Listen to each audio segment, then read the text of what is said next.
Hey y'all, welcome to Off the Beaten Path. My name is Cush. My name is Breezy. On our podcast, we explore the great outdoors and the Second Amendment with a blend of culture, comedy, and conversation. And oh yeah, I'm making beats.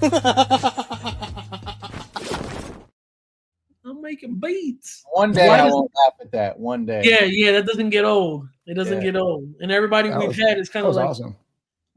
Thank you. Yo, so welcome back to the show, everybody. Y'all see my brother Breezy. Of course, you see his MPCX.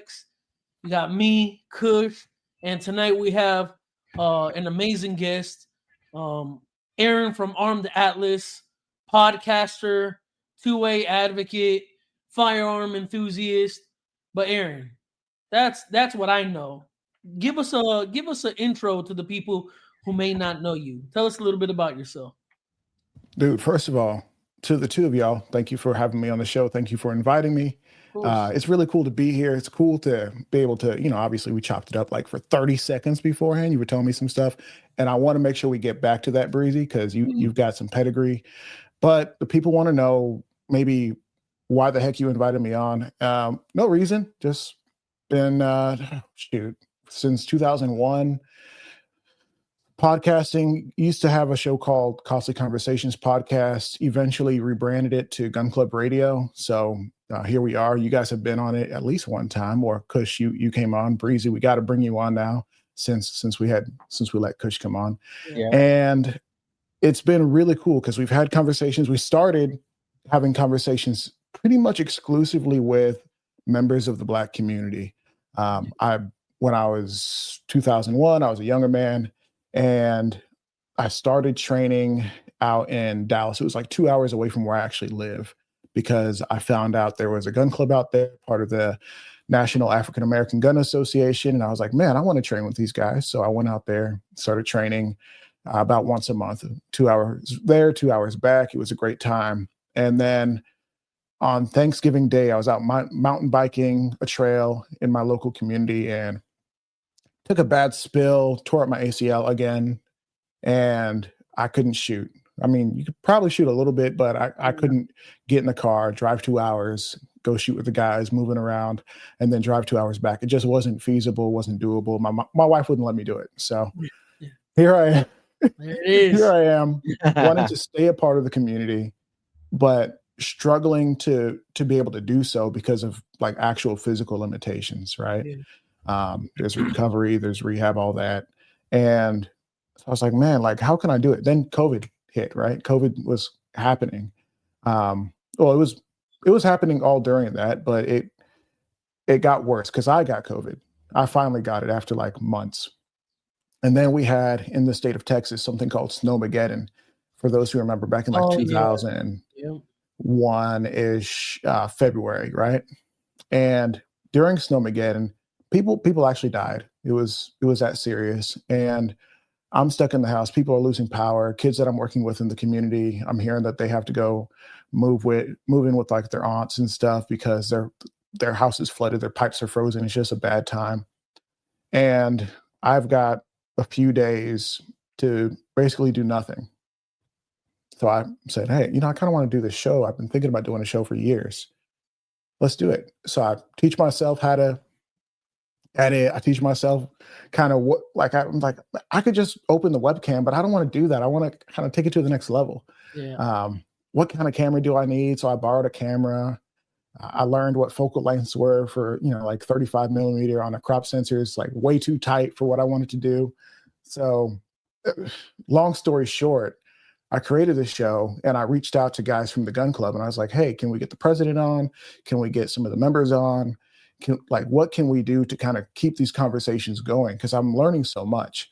And I'm learning about the people in the club that, there's guys who are Black and they're shooting, but they're not automatically one thing or another. They're not automatically Republican. They're not automatically Democrat. Some guys are kind of the other way, all the way around. And it's like, what is this? And I'm just fascinated and I want to tell these stories and I want to ask these questions. So the show just kind of became a vector or a place I could do that. Yeah. Fast forward, I start getting invited to certain things, certain high profile people start reaching out to me and say like, hey, we love what you're doing. Can you come out to this event? Can you come out to this event? One of my buddies, the Humble Marksman, he eventually saw a conversation that I did with a up and coming competition shooter guy. And he was like, hey, I like this. You could do this better. And I was like, thank you. I appreciate that. I will. And eventually he invited me out to a primary arms range day. That was my first like event, right? And what year was that? Oh, that had to be at the like September of 21. Okay. They actually canceled NRA convention that year. Yep. And it was only there. Yep. Wow. And it was really just a fascinating time because I've never been in this world. I did not grow up with guns. We grew up with machetes. We grew up with bats. We grew up with stuff like that because I grew up in the Virgin Islands. Most people don't know that. I was about to say you must be from the Caribbean because bats and machetes. That's it. Dead giveaway. Dead giveaway. Yep. Yeah. Which arguably might be worse. Yeah. Oh yeah. 100%. Yeah. So, man, ahead, man. I love how you just jumped in and go ahead. Let's talk. There we go. We need a horn. Quick, a few of the. Yep. Need the DJ horn. I love how you jumped in and started telling part of your story because man, that's essentially like what our goal is here is to use this particular platform off the beaten path to have conversations with Black folks, Latino folks, Asians, all other ethnicities, and even above that, women, right? Because there's so many stories in the space that there's not this cookie cut approach to, hey, I'm a 4th generation hunter. You know, I got my daddy's guns or my granddaddy's guns, and we grew up hunting. You know, like that's not the common story for people in the city. I'm from the city, from the city, but it's not also a common story for Black African Americans, Latinos, Asians. Like for we just didn't grow up with that culture. So it's cool that you dove in head first with training. But man, let's talk about that. Oh well, real quick, Breeze. So Aaron, if you can see, he has the MPC here. He will be chopping up a sample. Bro is probably one of the illest producers that I know. He's definitely one of the dopest in the cities where we live. And play was I don't even know what you got queued up. Let me hear the sample. You don't. Yeah. I'll let you.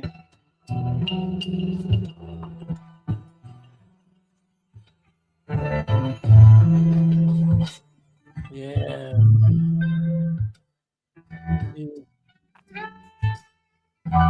It sounds jazzy. It's a little jazzy. I like it. It sounds jazzy. So he'll actually be chopping that up live. Yeah. So you'll see him. He'll go into the rabbit hole and start beating on the pads and chopping and slicing it up. But so yeah, he'll be back and forth between us.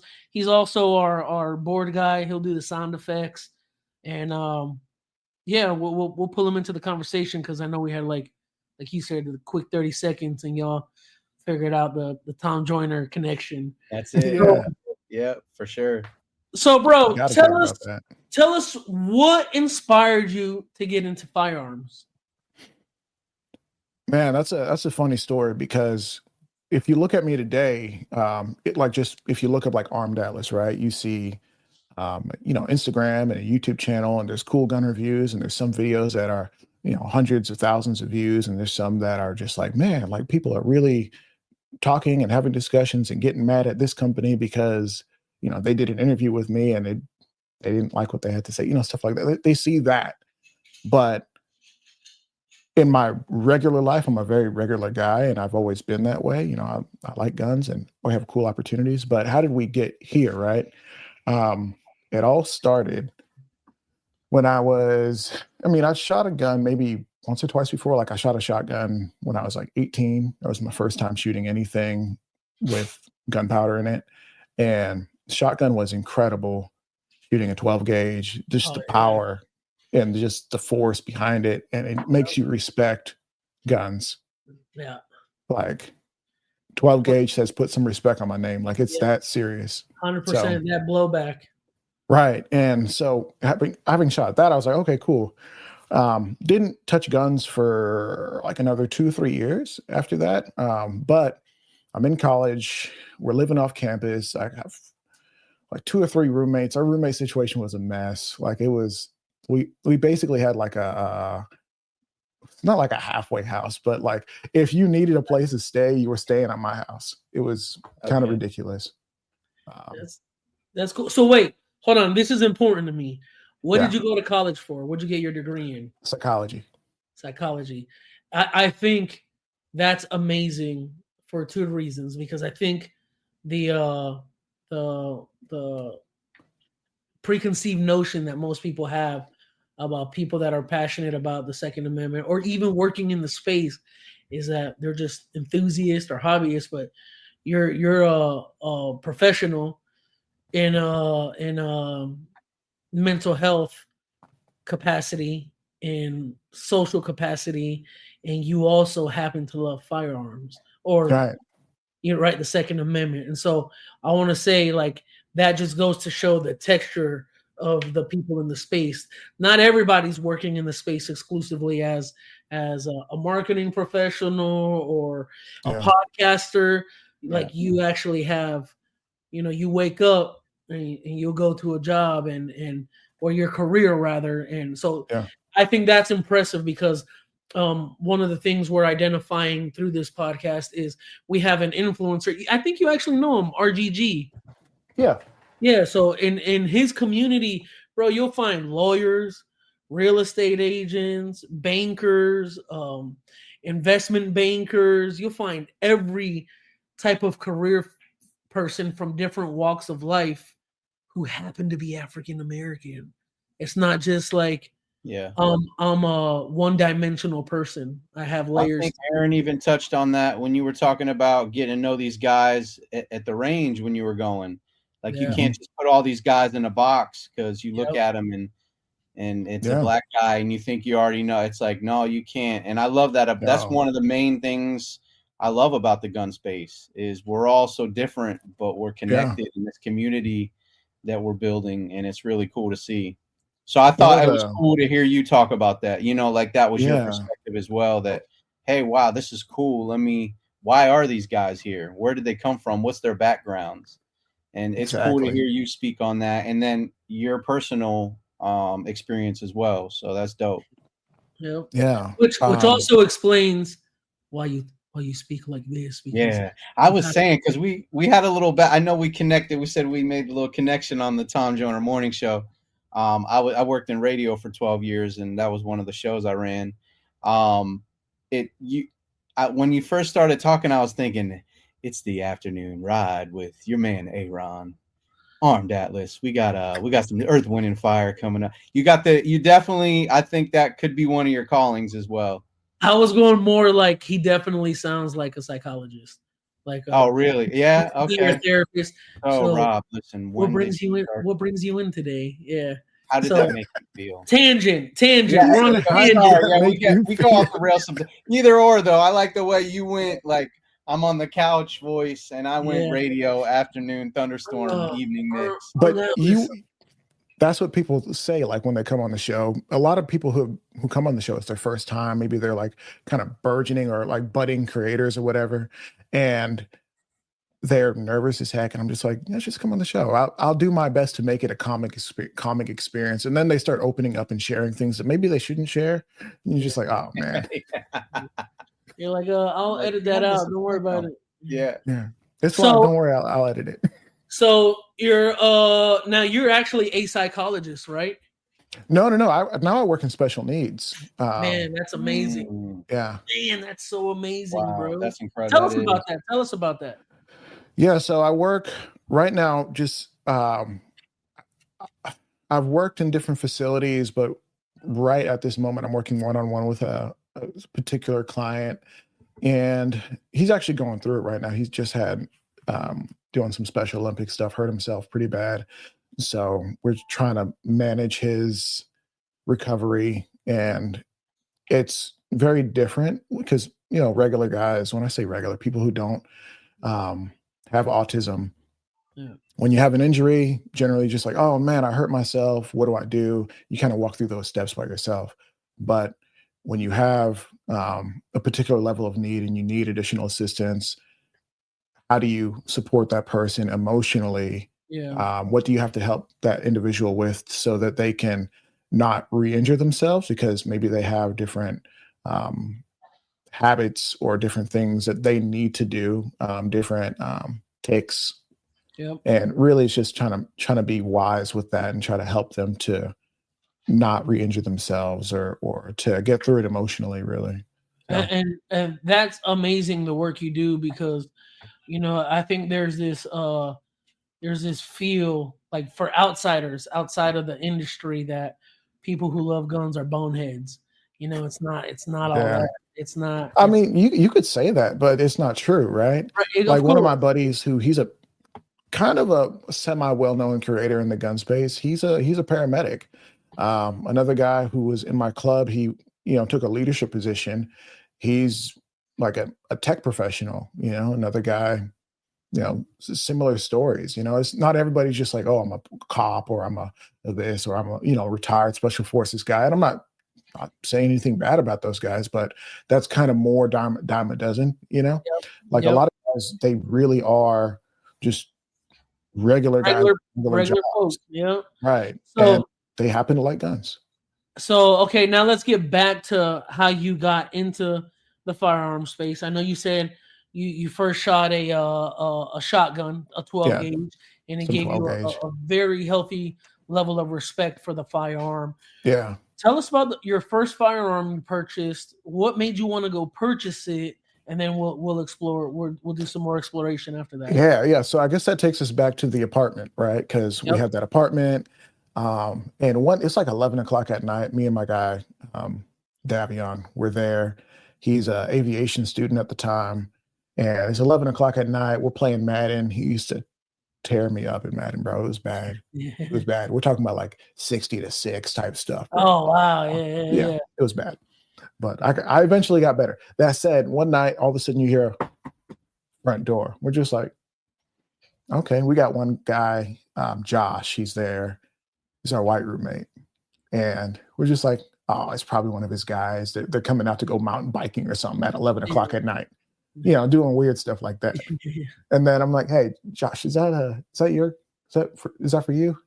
Doesn't even look through the people, just unlocks it, opens the door. No. And that kind of party. Two guys that I've never seen before in my life. And it became very apparent that Josh has never seen them before in their life. Yeah. And these two guys, one of them is wearing like a t-shirt, cargo pants, combat boots, and something's kind of sticking up at the back of his shirt, concealed, but clearly some sort of cylindrical device. Yeah. I'm just like, what is this? The other guy, long dark hair, kind of scruffy looking, black eye. They both smell like alcohol. And you're just like, what is happening here? They're looking for somebody. It's very unclear. They're asking, hey, have you seen so-and-so? Who is that? We have no idea. Oh, you don't know your neighbors? No, we're college kids. We're not talking to our neighbors. We're here to go to school and come back. And we don't care. They're like, okay, well, can we borrow your phone? Josh is like, who do you need to call? Okay, here's a number. And then for some reason, the phone goes to voicemail and they both start freaking out.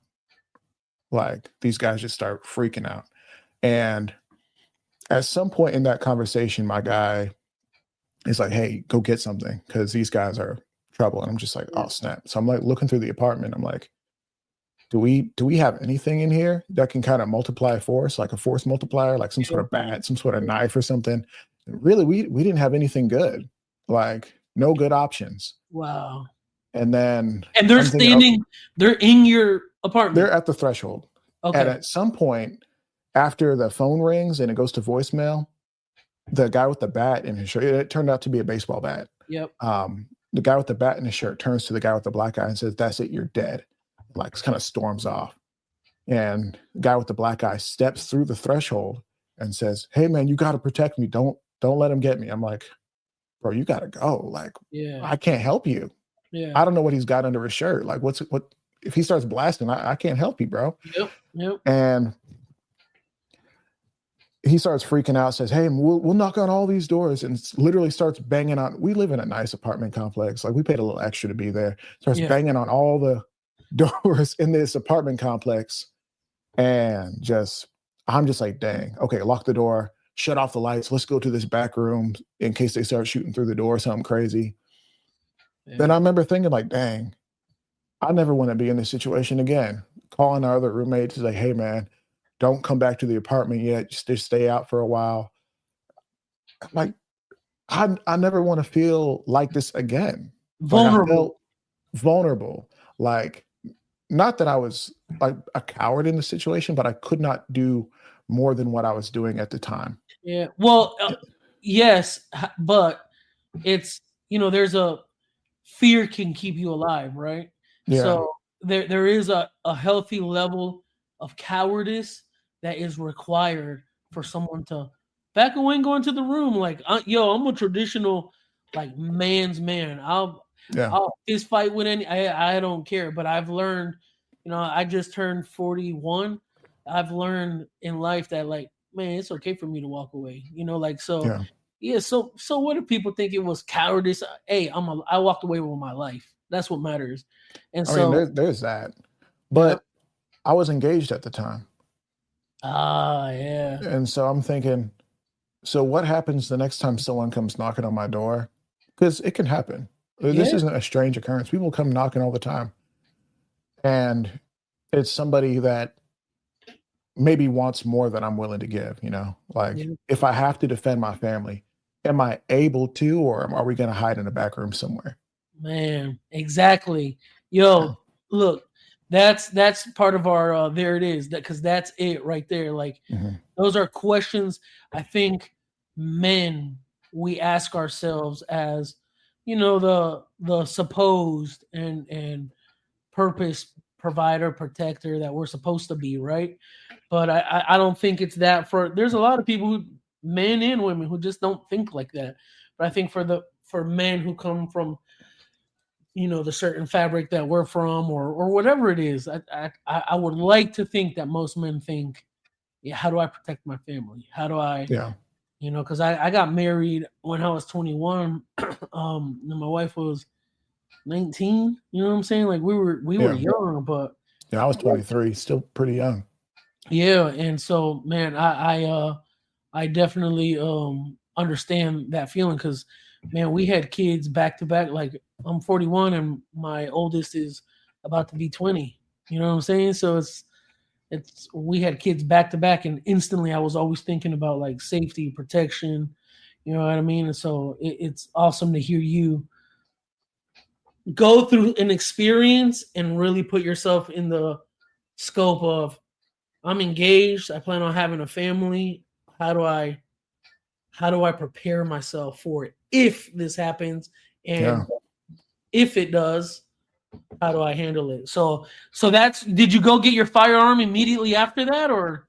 So it wasn't an immediate thing. It was starting to look into stuff like, okay, what's a good option? Is a gun a good option? Are those like guns that shoot like pepper balls? Is that a good option? Maybe a baton. Maybe that's a great option because you can kind of get down and dirty if someone's close. I was like, and then I ended up, one of my boys was like, hey, let's go to the range. And I was like, good idea. Let's do it. Ended up renting some Glock 21s, shooting Glock 45 for the first time. It kind of blows you away. And you're just like, okay, we really know nothing about shooting, and somehow we did it in a safe enough way, right? Yep. And somehow ended up kind of making it a thing, started going all the time, invited my fiance, eventually wife, to go, and eventually bought my first gun, Glock 19 Gen 4, slightly used from a pawn shop. After visiting so many gun stores, watching so many videos, so much Hickok 45 and John Lovell and just all the legends, and thinking, oh man, maybe I want to get something that's more like, not like the mainstream gun, because if you're buying an iPhone, I'm buying an Android. I'm just that kind of guy. Yep. But with guns, you don't necessarily want to do that. Not for your first one. Yeah. Kind of go with what's reliable, go with what's known, you know. Yo, go with a good caliber point you can get. What's that? Give me that high point. Bro. No, bro, you want this Glock? No. Give me the high point. I mean, you could go out and buy a Chiappa Rhino if you got that kind of money, but maybe start with the Glock. Yeah, the Nebula Chiappa Rhino. That'd be the one. That's the nice one. Dude. How's it going over there? It's that. Listen, we'll find out. Let's hear it. We're talking about his first firearm. So you got, what was it, a Glock 19? Yeah, it was a Glock 19. Gen 4? Gen 4. And then do you immediately jump into training, or do you kind of like let it sit for a month? No. I take it out and I'm shooting with it. You know, I got one of my guys. He was a big tech guy. He was a coder, worked for a small company, coding and whatnot. And apparently he had moved from Colorado, and he was a competition shooter growing up. He's a young guy like myself, so he was like, "Hey, let's get you shooting." And I was like, "Okay, cool." Didn't compete or anything crazy, but really just kind of learning what it meant to shoot. What is a grouping? Just learning some of these fundamentals, and still not having a great grasp on them until much later, and kind of more until I started training with people. Yeah. When I moved back to Texas, because I was in Virginia at the time. When I moved back to Texas, and when I started having these conversations, it forced me to be better. Yeah. Especially when you start saying like, "Hey, I kind of want to, I love talking to people about guns, but I want to review guns." Yeah. And you realize that my shooting's not the best. It needs to be better, especially because people are telling you that your shooting sucks, and you're just like, "Okay, yeah, let me go to this course." And eventually I got a security certification, and because I help out at my church, and that really pushed me to the next level, because it's like a 5-week, 80-hour course and a lot of shooting. Have you ever seen the footage of in Texas, this older dude? I almost brought this up the other night when we were talking about situational, basically performing under pressure. Sorry to jump in. And no, I almost brought that up the other night or last night when we were talking to Vanna Shoots, because right, you can train, but when the situation pops off, right, and you're under all the pressure and the stress, and you have the heart to do it, the range, dialing in your sights. Yeah, so go ahead, tell them where was that? In Texas, dude walks in with a shotgun to a church, and this old dude out for a minute. Yeah, and bro, it's a shotgun, bro. He could blow a hole in anybody's back if he wanted to. I think he actually killed one dude, right? Yeah, he started so people could see that something was up. They weren't sure. He didn't you couldn't see the shotgun yet. And one of the ushers came over to him and started. You could see them. This is all you can't. Well, I guess you can't hear audio, but you can't hear what they're saying to each other. You see that they're going back and forth a little bit. Yeah, and another guy, one of the ushers, starts to remember. He was the one that was like, "Hey, man, what's going on?" And he saw the kid start to pull out, and he had a bat. Remember, he was reaching from his back to pull his gun out, and the dude got him. Well, hold on. I think that was a white settlement church. We're leaving a lot out. The dude is walking, the gunman is walking past the pews, and he's now maybe like a good 20 feet, would you say? 20 feet from him? Yeah, he shot that guy first. That was the yeah. No, I'm saying when the churchgoer, when he takes his shot, he's like a good 20 feet away. Oh, yeah, for sure. So the guy shoots that guy trying to reach, and then he's, if you can picture yourself behind the pew, and he's walking down the far right. Oh man, one shot. He set it on it? I believe he did one of these numbers. Head popped. Readied it up. One shot. Dude was down. That was it. But we're just saying he's not at the range. I mean, people are going crazy. This guy just shot someone with a shotgun. Like, there's pandemonium at this church, and this dude took a second to make sure he had his target engaged, and took the shot, and the target was down. It was crazy. We watched that video at least like once a week. Yo, pull that video up, because there's so many things going on, and for him to have that wherewithal, and obviously he's like crazy, I think, decorated in the gun space. Like, he was like a RSO. He had all. It came out that he obviously, you could tell by the by the shot that he took. I don't remember. I might be off base with some of that stuff, but I'm a little bit rusty, but in my security training course, the guy who runs the company that I pretty much work for is they have a relationship. They know the guy from White Settlement, but that guy, I think he was either the head or pretty high up in the team because that was part of the security team. Yeah. And he was able to respond. And somebody might say, well, that's a 1 in a million shot.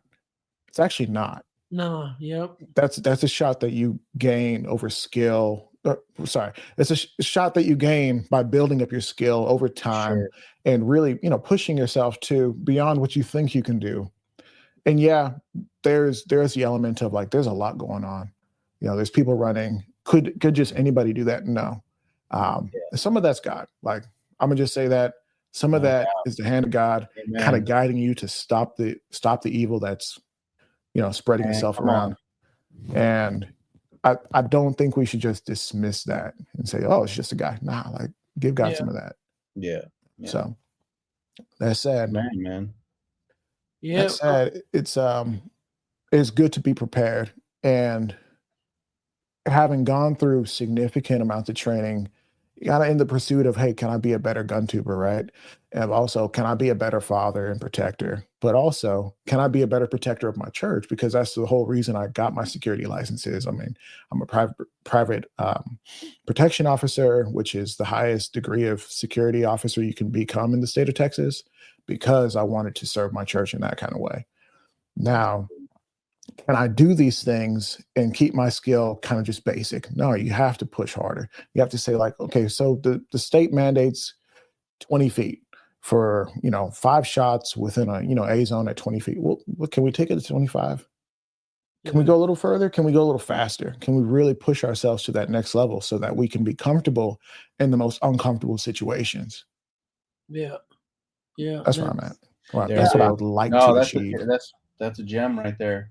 No, man, we said that the other night. In the most uncomfortable situations, for sure. That, and also you fall to your highest level of training. You know what I'm saying? So, yeah. Like if you don't train all the time, guess what? When the situation pops off, you're gonna fall down to that level. Yeah. It's fascinating that you said that. And I think the slightly tweaked it where it's you fall to your actually lowest level, right? Yeah. Where I was in Florida. I had the privilege of being invited out to the Ambassador Academy, which is hosted at the WAF facility down in Florida in Orlando. How far is that from you guys? Couple hours. Couple hours, yeah. Yeah. And a multi-million-dollar facility, they do a lot of like real life scenario training, depending on what you do. Like if you carry a gun, they'll let you train, do scenarios with a gun. If you don't carry a gun, flashlight, maybe pepper spray, just depending on what you carry on a daily basis. And we did some scenarios, low light, minivans parked in the room, and hopefully you guys can see it one day when I put it out there. Minivans parked inside the warehouse. I walk in and I get ambushed, but with a guy with a knife, right? And he gets me. I go down. He gets my ribs. And some way, somehow, part of it's the amount of reps and training that you kind of grind into yourself, the muscle memory. As I'm kind of falling forward, I'm able to draw and turn around, and on my back with this guy coming at me, able to put shots on target and take him down, and then be able to kind of regain like awareness enough to, as there's another attacker getting ready to go for the knife that he had to attack me. And this is a scenario simulation, right? Yeah. Was able to kind of ward her off of the knife and get myself into a safe space. In the scenario simulation, I was hurt. I've been stabbed. But when you pressure test like that, because you think, oh, it's a simulation, it's a scenario, it's whatever. No, you feel it. Fear is fear.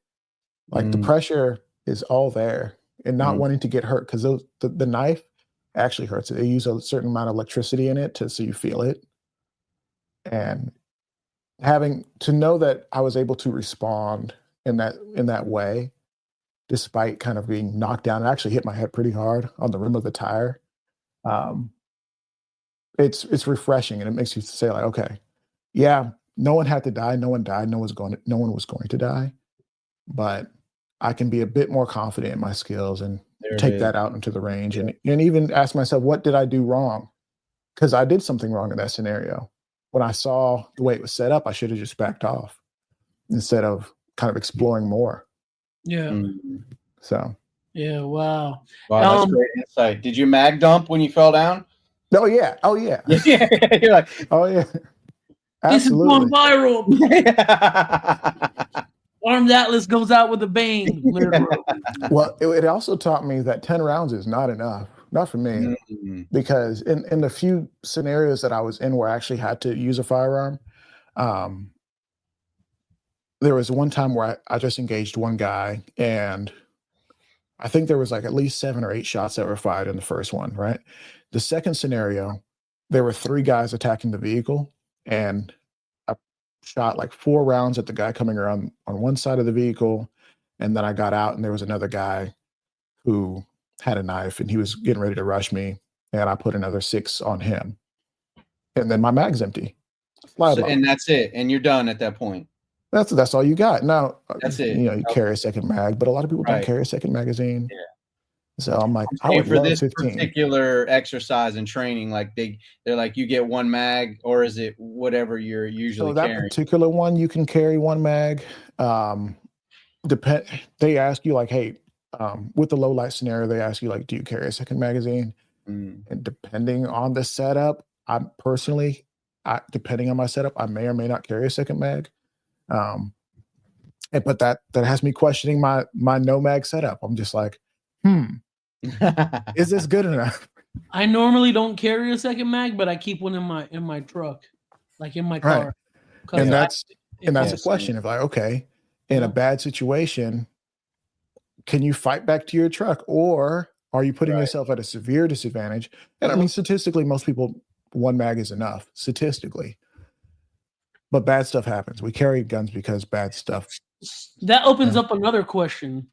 You're now out of rounds, mag empty. Are you confident in your hand-to-hand combat? Aaron, are you confident? Okay, me. Yeah. Yes and no. Like, I'm not great on the ground. Like, I don't have any serious jiu-jitsu training, but I have done, Krav Maga and stuff like that, and some open hand stuff. And it's like, yeah, against most guys, I'm like, with shoes on, I'm 6 foot. So I'm 5'11", 230 something. Like I can handle most guys. But if it's me, open hands, no gun, no knife, no nothing, versus a guy with a force multiplier, that gets bad for me. Yeah. Definitely. Did you that moment? My bad, Cush. In that moment, did you think, or I guess, what was your thought process after that? Did you think, man, maybe I need a backup? We've talked to a few people that have a secondary gun on them, or another weapon, maybe like a knife or something like that. Have you thought about doing something like that, especially after that?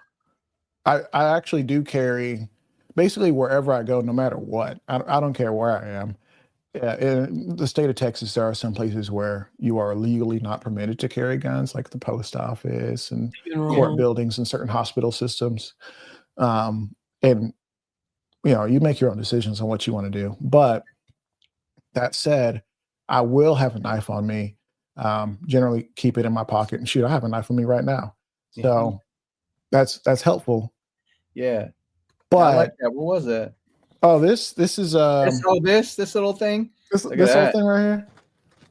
I like that. Yeah, this is fun. This is from Regiment Blades. They sent it out. It was really nice of them to do so.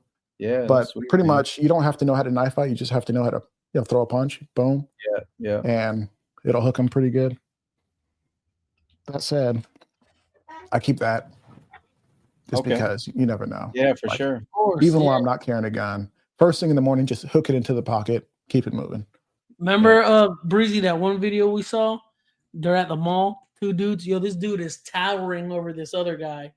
but the smaller guy is the aggressor. Oh, he's got the knife, and But he didn't even know. You couldn't even tell he had a knife it was on so him. quick. Yeah, caught. They're kind of like neck to neck, close or enough. face, chin to chin, shin to head, I guess, because the In the one, forehead. and he just caught him in the. No, Just he one time. stabbed him. Remember, Yeah, 'cause yeah. Was it a Poked a hole in slice him. or a Wow. stab? it was a stab because I think remember it the was a little. blood just starts. Okay. And he Sheesh. grabbed.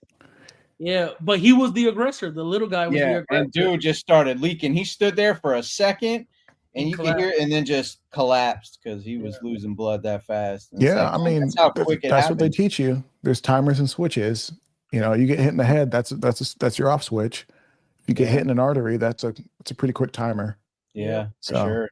make sure they don't hit that. Timers and switches. I like that. Yeah, there it is. We got to drop it. There it is for that one. Yeah, I got you. There it Hold on. We need a DJ horn. Yeah, hold Timers on, and hold on. switches. Yeah. Man, Tom Joyner would be sad right now. Yo, so let's jump into the Gun Club Radio. So you're telling stories. Has it evolved from just telling stories of black men or black women? So yeah, tell us about that. Yeah, so that's something that, just to be really transparent with you, I was really hesitant to do.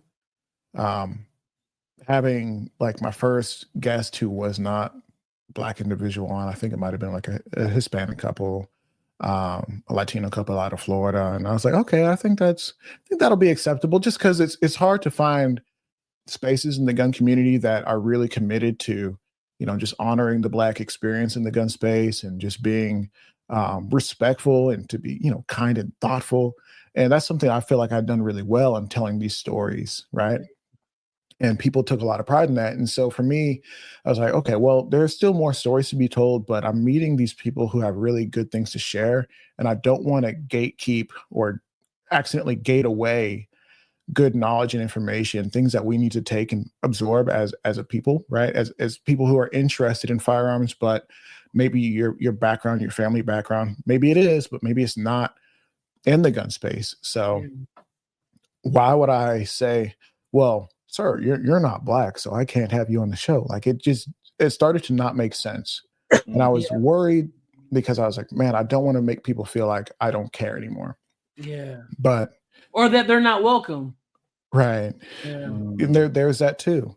So eventually I did invite some pretty high-end names to the show, people that I met at this show and that show, who were more than happy to come on and share, you know, free game. Like I brought in he's right now in the outdoors space and like overlanding, but one of the biggest channels in the overlanding space, Talon Sai, who used to do the Sunday Gun Day portion of his channel, and then eventually YouTube like had a big problem with his content and shut him down. He moved it to a secondary channel, and he no longer makes gun videos, but he has a lot of knowledge, like industry knowledge, institutional knowledge about how to be a better creator in the space and how to kind of navigate. So I was like, why would we not have you on the show? Like this, it wouldn't make sense to not bring you on for the guys who are like me, who are interested in, and secretly just for me, like I'm trying to get this free game. So yeah, of course. Yeah. I like that. And other instructors and whatnot. So it's like, let's open it up, invite anybody who has a story to tell and let them tell it. And just on the other side of it, make sure that as we're telling these stories, that it is mindful and thoughtful to the people who have supported the show from the beginning, to the people who I feel like I do represent, you know? Yeah. Yeah. I love that. I love that. And I love how intentional you are with it, because it's been a common theme. This entire season is community. You're building community, a community of what started off as one thing is now evolving, and now you're fostering that community to help spread awareness and knowledge. You know, and I think let's make sure to touch on that again before we wrap. Yeah. Go ahead. Yeah, if there's anything you want to add on. Yeah, because as I've started building this thing out, I had a Discord group that it was like, hey, okay, let's make this for the members. Like if you pay to support my show or whatever, I would let you in the free Discord group. And then I was like, man, we shouldn't gate that off, because it was a great flourishing community, but it was limited to the people who wanted to pay. So I think it was like a year or two ago. I was like, we're gonna open it up. Everybody was cool with it. And now we've invited some guys who are like industry guys, like, hey, I'm the marketing director for X, Y, and Z optic company. They're in there.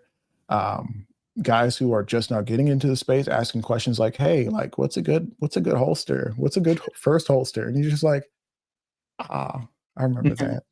Yeah. I remember that moment. Yeah, And that's so cool. it's really cool Yeah. because there's like competition shooters in there, just regular guys in a Discord group, a little community app that's for gamers, but like we're in there, we're doing our thing. And it's really, I think that's one of my favorite things right now. Like making content's cool, but kind of looking down on my phone and just seeing the text feed just flying, people asking questions and getting help.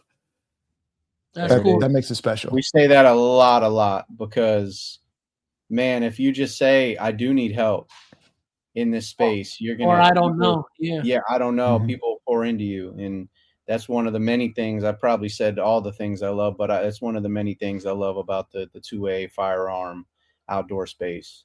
Yo, so Yeah. wait, hold on real quick. Have you played the beat? Are you like done No. chopping? Yeah, Play that thing came together. Sometimes, sometimes sometimes it's quick. Let's I'm see. here for it. it's quick. Let's go. You'll have to tell me who you hear on this. I know who I automatically think of. All right. You let me know. Oh.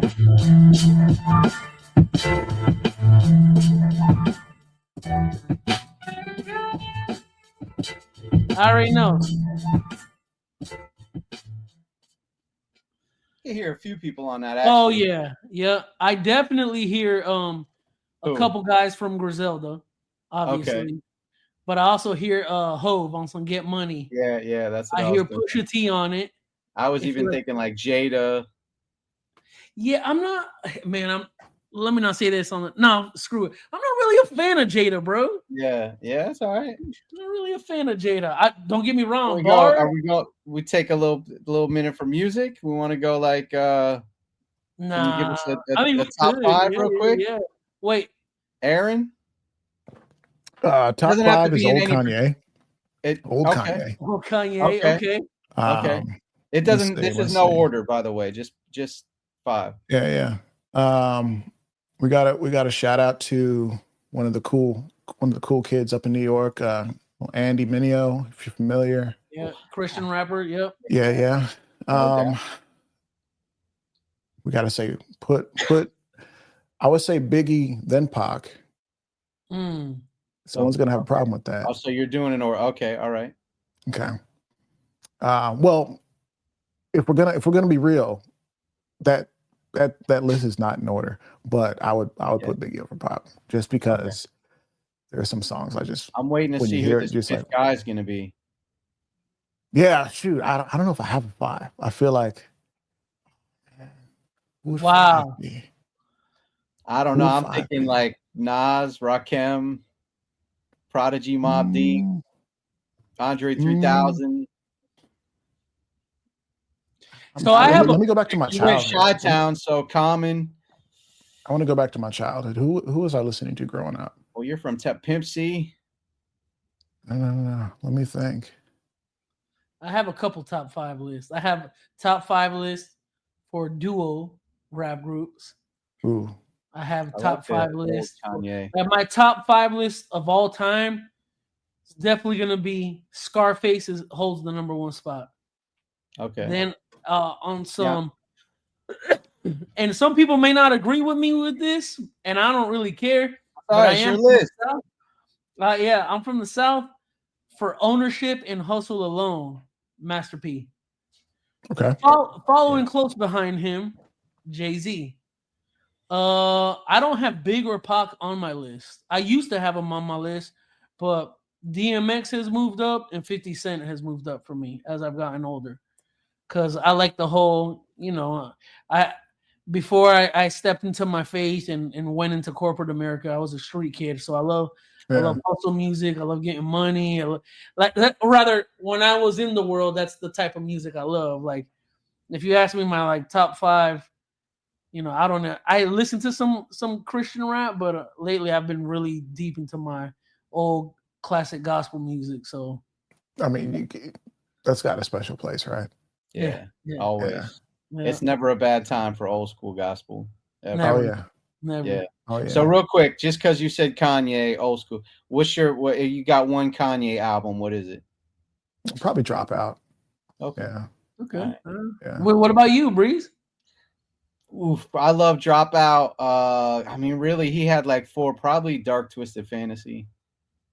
I'm not mad at that. Yeah. I'm not I mean, mad. you can't be mad at that. Yeah. I mean, It's the tough. new stuff Such kind of threw different me albums. off. Yeah. The new stuff kind of threw me off because I think out of respect, I loved all his new stuff, but the old stuff like Late Registration, like Dropout, like all that, like, wake up, man. It's like let's go.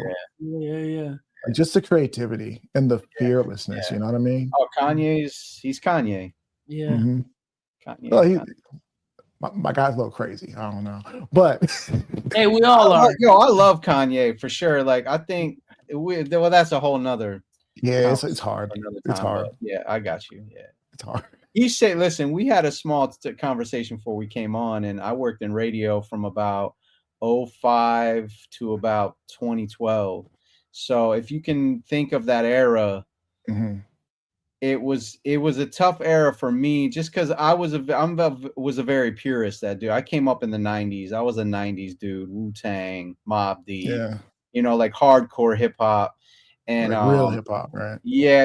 And I don't say that anymore. Like, here's the thing with growing up in South Florida, though, is it's such a melting pot. I heard everything. There was New York kids down here bringing mixtapes from New York, but there was Southern kids. We were listening to Luke, 2 Live Crew, Trick Daddy, and so it was JT Money. JT, shout out JT Money, DJ Magic Mike. There was so many like influences. I didn't just get stuck in that New York hip hop lane. Yeah, that was my first love for sure. But I say all that to say it was cool because Kanye really like saved me in my radio days. I felt like I could play some real hip hop still in that like 05 to like 2010 era because I had Kanye. So, well, I mean, that's when pop, like when we're talking about, I was just telling my wife, I was like, how crazy is it that we have rappers, like self-respecting rappers, bringing on these like pop hooks and whatnot. And it's like B.O.B. really brought on Skylar, what's her name, to do Airplanes, which was a hit.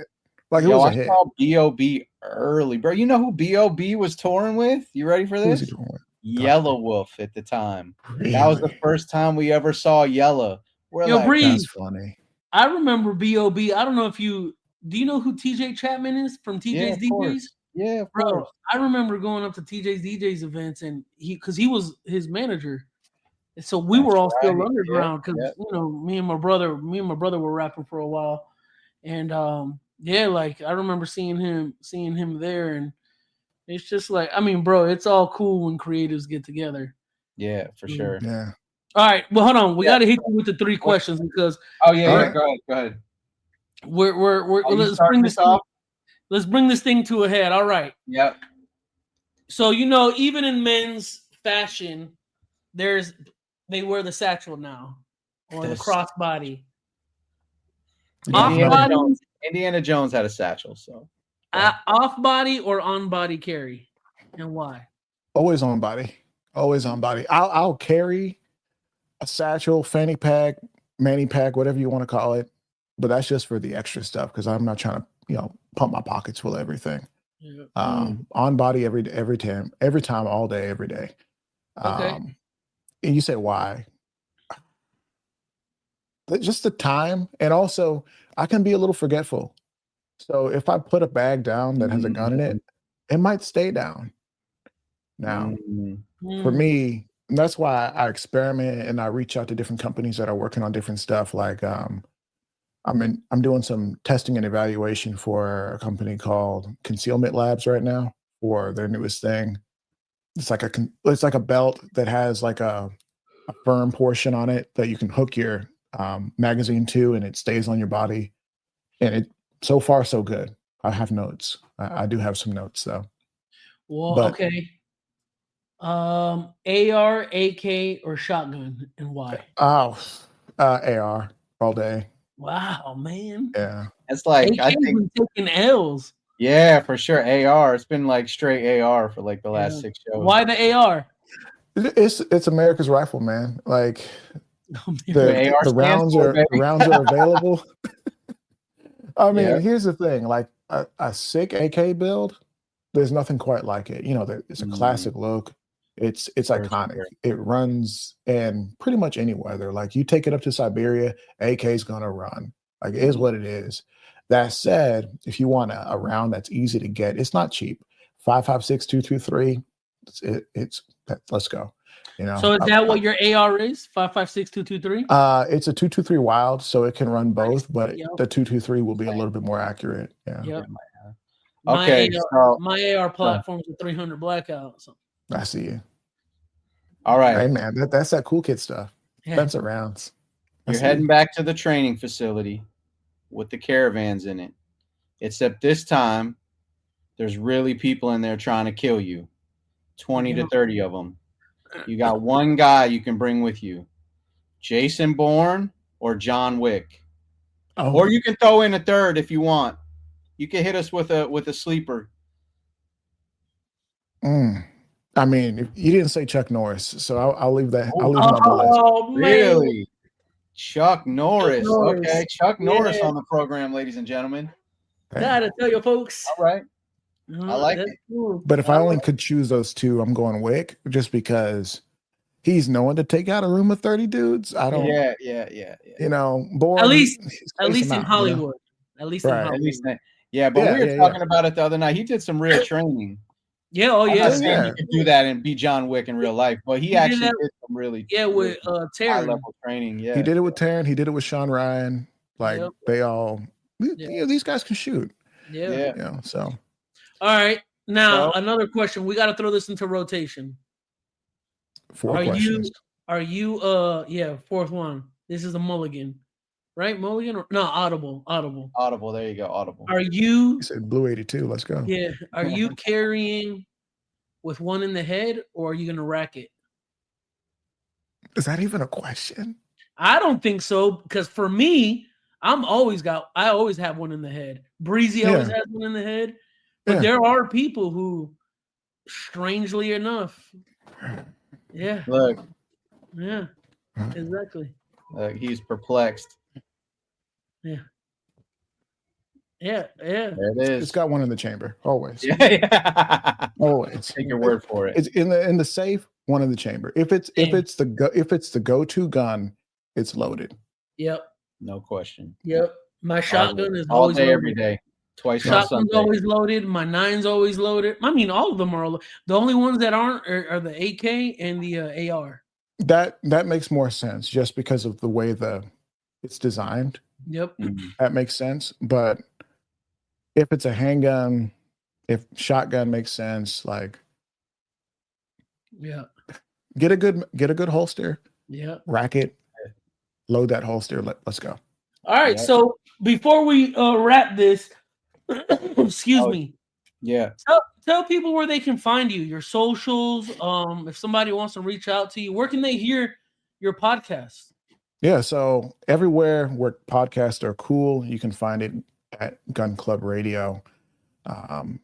There's over 100 conversations, over 100 unique conversations available online right now. You can go through the library. If you go on the YouTube channel, there's even some live shows that we've done that are a little bit more exclusive to that platform because it's YouTube and it's more of a visual platform.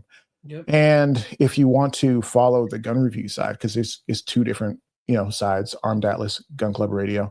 If you want to check out some gun reviews, if you want to hear me geek out about some gear, at Armed Atlas everywhere, YouTube, Twitter, even YouTube, Instagram, but more YouTube than Instagram because Instagram's kind of rough on me right now. Yeah.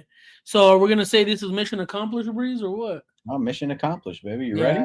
You ready for it? Yeah, let's go. Hey. And for the folks who are wondering if we do have a mission failed, it's the tuba. Oh yeah, I got the mission failed somewhere. Hold on, I got him.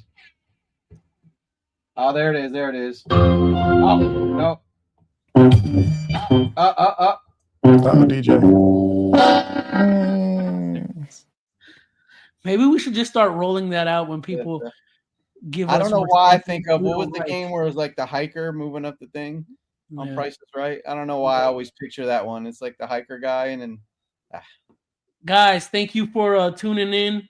If you're watching on YouTube where you can see the video, subscribe, and anywhere else you're listening to this podcast, please subscribe, share with your friends, your loved ones, and yeah. And I want to add something. I don't know if this is like the Lord putting this on my heart, but I know as guys sometimes we struggle and with mental health, and we have a great brotherhood. So if anyone's ever struggling, please DM us, Apex Mountain, email us, find a way to reach out to us. Yep.